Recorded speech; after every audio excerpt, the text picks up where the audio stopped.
नमक का दरोगा प्रेमचंद जी द्वारा लिखित लघु कथा है। इसमें एक ईमानदार दरोगा की कहानी को बताया गया है। इस कहानी के अंत में यह शिक्षा दी गई है कि एक बेईमान स्वामी को भी ईमानदार कर्मचारी की तलाश रहती है।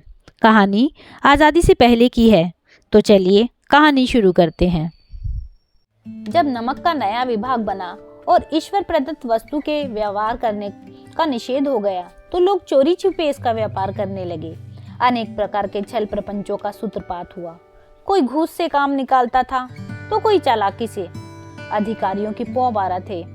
पटवारीगिरी का सर्व सम्मानित पद छोड़ छोड़कर लोग इस विभाग की बरकंदाजी करते थे। इसके दरोगा के पद के लिए तो वकीलों का भी जी ललचाता था। यह वह समय था जब अंग्रेजी शिक्षा और ईसाई मत को लोग एक ही वस्तु समझते थे। फारसी का प्रालब्य था। प्रेम की कथाएं और श्रृंगार रस के काव्य पढ़कर फारसीदा लोग सर्वोच्च पद पर नियुक्त हो जाया करते थे। मुंशी वंशीधर भी जुलेखा की विरह कथा समाप्त करके सीरी और फरहाद के प्रेम वृतांत को नल और नील की लड़ाई और अमेरिका के आविष्कार से अधिक महत्व की बातें समझते हुए रोजगार की खोज में निकले। उनके पिता एक अनुभवी पुरुष थे। समझाने लगे, बेटा, घर की दुर्दशा देख रहे हो, ऋण के बोझ से दबे हुए हैं। लड़कियां हैं, वे घास फूस की तरह बढ़ती चली जाती हैं। मैं कगारे पर का वृक्ष हो रहा हूँ, न मालूम कब गिर पड़ूं। अब तुम ही घर के मालिक मुख्तार हो। नौकरी के ओहदे की ओर ध्यान मत देना, यह तो पीर का मजार है। निगाह चढ़ावे और चादर पर रखनी चाहिए। ऐसा काम ढूंढना जहाँ कुछ ऊपरी आय हो। मासिक वेतन तो पूर्णमासी का चांद है, जो एक ही दिन दिखाई देता है और घटते घटते लुप्त हो जाता है। ऊपरी आय बहता हुआ स्रोत है, जिससे सदैव प्यास बुझती है। वेतन मनुष्य देता है, इसी से उसमें वृद्धि नहीं होती। ऊपरी आमदनी ईश्वर देता है, इसी से उसकी बरकत होती है। तुम स्वयं विद्वान हो, तुम्हें क्या समझाऊं। इस विषय में विवेक की बड़ी आवश्यकता है। मनुष्य को देखो, उसकी आवश्यकताओं को देखो और अवसर को देखो। उसके उपरांत जो उचित समझो करो। गरज वाले आदमी के साथ कठोरता करने से लाभ ही लाभ है, लेकिन बेगरज को दांव पर पाना जरा कठिन है। इन बातों को निगाह में बांध लो, यह मेरी जन्म भर की कमाई है। इस उपदेश के बाद पिताजी ने आशीर्वाद दिया। वंशीधर आज्ञाकारी पुत्र थे। ये बातें ध्यान से सुनी और तब घर से चल खड़े हुए। इस विस्तृत संसार में उनके लिए धैर्य अपना मित्र, बुद्धि अपने पथ प्रदर्शक और अवलंबन ही अपना सहायक था। लेकिन अच्छे शकुन के साथ चले थे। जाते ही नमक विभाग के दरोगा पद पर प्रतिष्ठित हो गए। वेतन अच्छा और ऊपरी आय का तो ठिकाना ही न था। वृद्ध मुंशी जी को सुख संवाद मिला तो फूले न समाये। महाजन कुछ नरम पड़े। कलावर आशा लता लहलहाई। पड़ोसियों के हृदय में शूल उठने लगे। जाड़े के दिन थे और रात का समय था। नमक के सिपाही चौकीदार नशे में मस्त थे। मुंशी वंशीधर को यहाँ आए अभी 6 महीनों से अधिक न हुआ था, लेकिन इस थोड़े समय में ही उन्होंने अपनी कार्यकुशलता और उत्तम आचार से अफसरों को मोहित कर लिया था। अफसर लोग उन पर बहुत विश्वास करने लगे। नमक के दफ्तर से 1 मील पूर्व की ओर जमुना बहती थी। उस पर नावों का एक पुल बना हुआ था। दरोगा जी किवाड़ बंद किए मीठी नींद सो रहे थे। अचानक आंख खुली तो नदी के प्रवाह की जगह गाड़ियों की गड़गड़ाहट और मल्लाहों का कोलाहल सुनाई दिया। उठ बैठे। इतनी रात गई गाड़ियां क्यों नदी के पार जाती हैं? अवश्य कुछ न कुछ गोलमाल है। तर्क ने भ्रम को पुष्ट किया। वर्दी पहनी, तमंचा जेब में रखा और बात के बात में घोड़ा बढ़ाए हुए पुल पर आ पहुंचे। गाड़ियों की एक लंबी कतार पुल के पार जाती देखी। डांट कर पूछा, किसकी गाड़ियां हैं? थोड़ी देर तक सन्नाटा रहा। आदमियों में कुछ कानाफूसी हुई। तब आगे वाले ने कहा, पंडित अलोपी दीन की। कौन पंडित अलोपी दीन? दातागंज के मुंशी वंशीधर चौके। पंडित अलोपी दीन इन इलाकों के सबसे प्रतिष्ठित जमींदार थे। लाखों रुपये का लेन देन करते थे। इधर छोटे से बड़े कौन ऐसे थे जो उनके ऋणी न हो। व्यापार भी बड़ा लंबा चौड़ा था। बड़े चलते पुर्जे आदमी थे। अंग्रेज अफसर इनके इलाके में शिकार खेलने आते और उनके मेहमान होते। 12 मास सदा व्रत चलता था। मुंशी ने पूछा, गाड़ियां कहाँ जाएंगी? उत्तर मिला, कानपुर। लेकिन इस प्रश्न पर कि इसमें क्या है, सन्नाटा छा गया। दरोगा साहब का संदेह और भी बढ़ा। कुछ देर तक उत्तर की बात देखकर वह जोर से बोले, क्या तुम सब गूंगे हो गए हो? हम पूछते हैं कि इसमें क्या लदा है। जब इस बार भी कोई उत्तर न मिला तो उन्होंने घोड़े को एक गाड़ी से मिलाकर बोरे को टटोला। भ्रम दूर हो गया, यह नमक के ढेले थे। पंडित अलोपी दीन अपनी सजीले रथ पर सवार कुछ सोते कुछ जागते चले आते थे। अचानक कई गाड़ी वालों ने घबराए हुए आकर जगाया और बोले, महाराज, दरोगा ने गाड़ी रोक ली है और घाट पर खड़े आपको बुलाते हैं। पंडित अलोपी दीन का लक्ष्मी जी पर अखंड विश्वास था। वह कहा करते थे कि संसार तो कहना ही क्या, स्वर्ग में भी लक्ष्मी का ही राज्य है। उनका यह कहना यथार्थ ही था। न्याय और नीति सब लक्ष्मी के ही खिलौने हैं, इन्हें वह जैसे चाहती नचाती है। लेटे ही लेटे गर्व से बोले, चलो हम आते हैं। यह कहकर पंडित जी ने बड़ी निश्चिंतता से पान के बीड़े लगाकर खाए। फिर लिहाफ ओढ़े कुछ दरोगा के पास आकर बोले, बाबूजी आशीर्वाद, कहिए हमसे ऐसा कौन सा अपराध हुआ है कि गाड़ियां रोक दी गई हैं?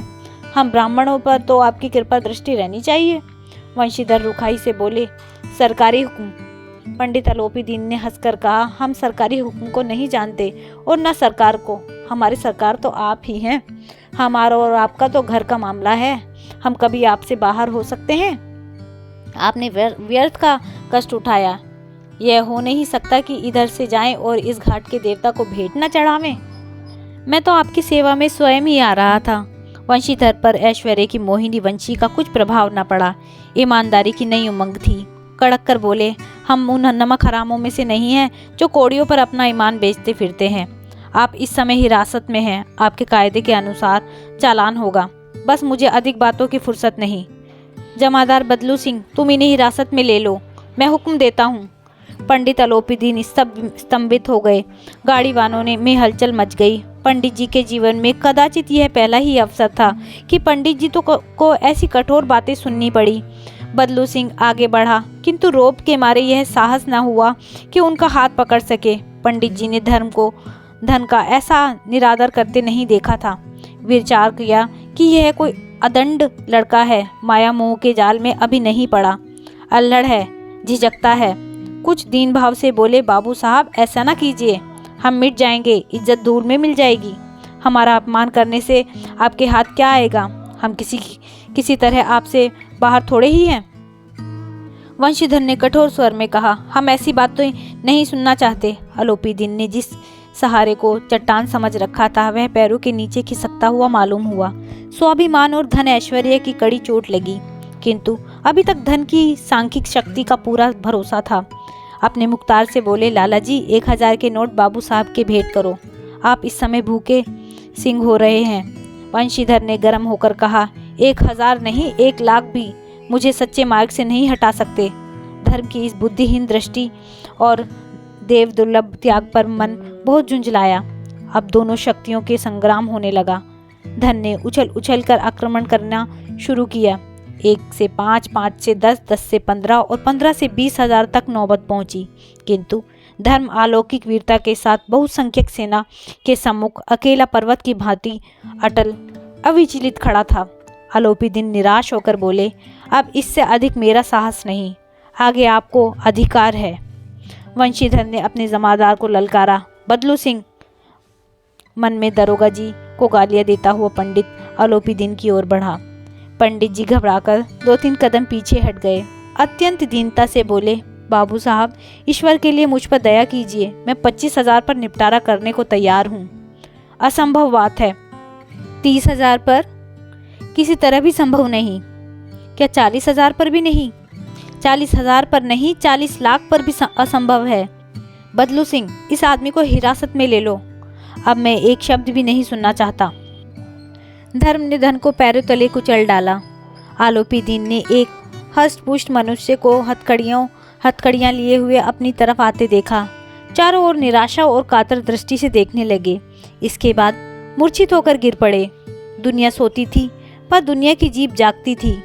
सवेरे देखिए तो बालक वृद्ध सबके मुंह पर यही बात सुनाई देती थी। जिसे देखिए वही पंडित जी के इस व्यवहार पर टीका टिप्पणी कर रहा था। निंदा की बौछारें हो रही थी, मानो संसार में अब पापी का पाप कट गया। पानी को दूध के नाम पर बेचने वाला ग्वाला, कल्पित रोज नामचे भरने वाले अधिकारी वर्ग, रेल में बिना टिकट सफर करने वाले बाबू लोग, जाली दस्तावेज बनाने वाले सेठ और साकार यह सब के सब देवताओं की भांति गर्दनें चला रहे थे। जब दूसरे दिन पंडित अलोपी दिन अभियुक्त होकर कांस्टेबल के साथ हाथों में हथकड़ियां, हृदय में ग्लानि और क्षोभ से भरे, लज्जा से गर्दन झुकाए अदालत की तरफ चले तो सारे शहर में हलचल मच गई। मेलों में कदाचित आंखें इतनी व्यग्र न होती थी होंगी, भीड़ के मारे छत और दीवारों में कोई भेद न रहा। किंतु अदालत में पहुंचने को देर थी। पंडित अलोपी दिन इस अगाध वन के सिंह थे। अधिकारी वर्ग, उनके भक्त अमले, उनके सेवक, वकील मुख्तार, उनके आज्ञा पालक और अर्दली चपरासी तथा चौकीदार तो उनके बिना मौल के गुलाम थे। उन्हें देखते ही लोग चारों तरफ से दौड़े। सभी लोग विस्मित हो रहे थे, इसलिए नहीं कि अलोपी दिन ने यह कर्म किया, बल्कि इसलिए कि यह कानून के पंजे में कैसे आए। ऐसे मनुष्य जिनके पास असाध्य धन, साधन करने वाला धन और अनन्य वाचालता हो, वह क्यों कानून के पंजे में आए। प्रत्येक मनुष्य उनसे सहानुभूति प्रकट करता था। बड़ी तत्परता से इस आक्रमण को रोकने की निमित्त वकीलों की यह एक सेना तैयार की गई। न्याय के मैदान में धर्म और धन में युद्ध ठन गया। वंशीधर चुपचाप खड़े थे। उनके पास सत्य के सिवा ना कोई बल था, ना स्पष्ट भाषण के अतिरिक्त कोई शस्त्र। गवाह थे, किंतु लोभ में डावाडोल। यहाँ तक कि मुंशी जी को न्याय भी अपनी ओर कुछ खिंचा हुआ सा दिख पड़ता था। यह न्याय का दरबार था, परंतु उनके कर्मचारियों पर पक्षपात का नशा छाया हुआ था। किंतु पक्षपात और न्याय का क्या मेल। जहाँ पक्षपात हो वहाँ न्याय की कल्पना नहीं की जा सकती। मुकदमा शीघ्र ही समाप्त हो गया। डिप्टी मजिस्ट्रेट ने अपना तजवीज में लिख, पंडित अलोपी दिन के विरुद्ध दिए गए प्रमाण निर्मूल और भ्रमात्मक हैं। वह एक बड़े भारी आदमी है। यह बात कल्पना से बाहर है कि उन्होंने थोड़े लाभ के लिए ऐसा दुस्साहस किया हो। यद्यपि नमक के दरोगा मुंशी वंशीधर का अधिक दोष नहीं है, लेकिन वह बड़े खेद की बात है कि कितने उद्दंडता और विचारहीनता के कारण एक भले मानुष को कष्ट झेलना पड़ा। हम प्रसन्न हैं कि वह अपने काम में सजग और सचेत रहता है, किंतु नमक के मुकदमे की बढ़ी हुई नमक से हलाली ने उनके विवेक और बुद्धि को भ्रष्ट कर दिया। भविष्य में उसे होशियार रहना चाहिए। वकीलों ने यह फैसला सुना और उछल पड़े। पंडित अलोपी दिन मुस्कुराए हुए बाहर निकले। स्वजन बांधवों ने रुपये की लूट की। उदारता का सागर उमड़ पड़ा। उसकी लहरों ने अदालत की नींव तक हिला दी। जब वंशीधर बाहर निकले तो चारों ओर उनके ऊपर व्यंग्य बाणों की वर्षा होने लगी। चपरासियों ने झुक झुक कर सलाम किए, किंतु उस समय एक कटु वाक्य, एक एक संकेत उनके गर्वाग्नि को प्रज्वलित कर रहा था। कदाचित इस मुकदमे में सफल होकर वह इस तरह अकड़ते हुए न चलते। आज उन्हें संसार का एक खेदजनक विचित्र अनुभव हुआ। न्याय में विद्वता, लंबी चौड़ी उपाधियां, बड़ी बड़ी दाढ़ियां, ढीले चोंगे, एक भी सच्चे आदर का पात्र नहीं है। वंशीधर ने धन से बैर मोल लिया था, उसका मूल्य चुकाना अनिवार्य था। कठिनता से एक सप्ताह बीता होगा कि मुअत्तली का परवाना आ पहुंचा। कार्यपरायणता का दंड मिला। बेचारे भग्न हृदय, शोक और खेद से व्यथित घर को चले। बूढ़े मुंशी जी तो पहले से ही कुड़बुड़ा रहे थे कि चलते फिरते इस लड़के को समझाया था, लेकिन उसने एक न सुनी। जब मनमानी करता है, हम तो कलवार और कसाई के तगादे सहें, बुढ़ापे में भगत बनकर बैठे और वहाँ बस वही सूखी तनख्वाह। हमने भी तो नौकरी की है, कोई ओहदेदार नहीं थे, लेकिन काम किया था, दिल खोल कर किया था। आप ईमानदार बनने चले हैं। घर में चाहे अंधेरा हो, मंदिर में अवश्य दिया जलाएंगे। खेत ऐसी समझ पर पढ़ना लिखना सब अकारत गया। इसके थोड़े ही दिनों बाद जब मुंशी वंशीधर इस दुरावस्था में घर पहुंचे और बूढ़े पिताजी ने समाचार सुना तो सिर पीट लिया। बोले, जी चाहता है कि तुम्हारा और अपना सिर फोड़ लूं। बहुत देर तक पछता कर हाथ मलते रहे।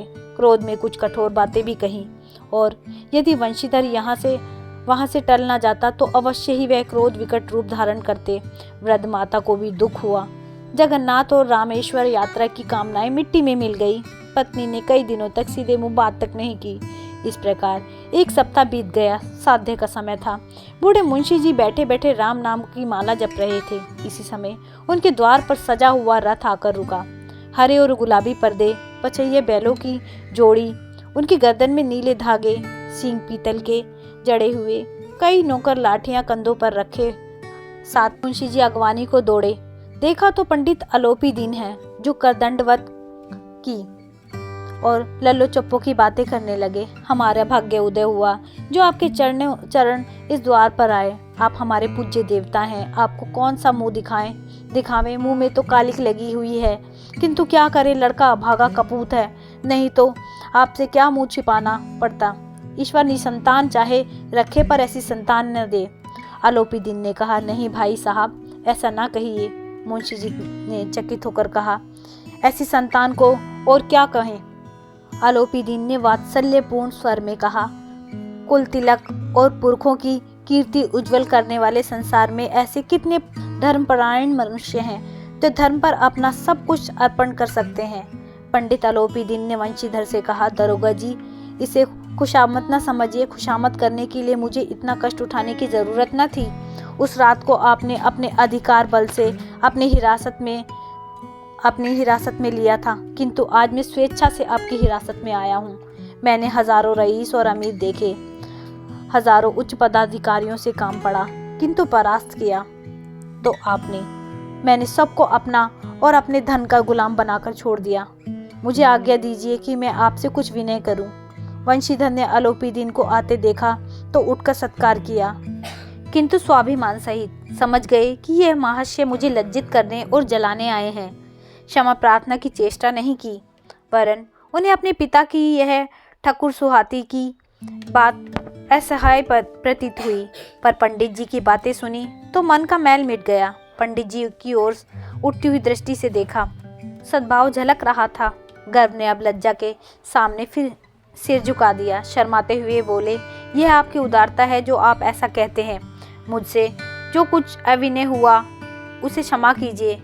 मैं धर्म की बेड़ी में जकड़ा हुआ था, नहीं तो वैसे मैं आपका दास हूँ। जो आज्ञा होगी वह मेरे लिए सिर माथे पर। आलोपी दीन ने विनीत भाव से कहा, नदी तट पर आपने मेरी प्रार्थना नहीं स्वीकार की, किंतु आज स्वीकार करनी पड़ेगी। वंशीधर बोले, मैं किस योग्य हूँ, किंतु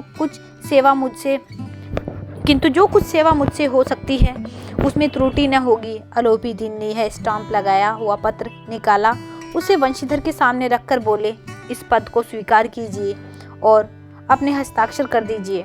मैं ब्राह्मण हूँ, जब तक यह सवाल पूरा न कीजिएगा द्वार से न हटूंगा।